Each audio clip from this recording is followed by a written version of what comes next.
Обръщам се с молба към Мариана Тодорова. Искам я да своя жена и до последен дъх ще бъда ней мъж.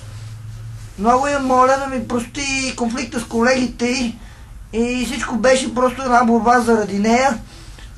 Борба, която много ми струваше и много ме беше сипала. Много я моля да изрично да е наясно, че каквото каже това ще направя. Ще бъда много покорен, каквото каже всичко ще направя. Само и само да е доволна от мене и да ме чувства като свой човек. Много се извинявам на майка и там за големите ялове, които й създадох. Обаче просто ми се налагаше така да се държа. Считам, че Мариана е една хубавата жена, Мариана Тодорова от Хаджи Димитър е една хубавата жена на този свят. Най-прекрасната, най-великата и въобще съм готов да умра за нея. Тя е най-голямото чудо на света за мене.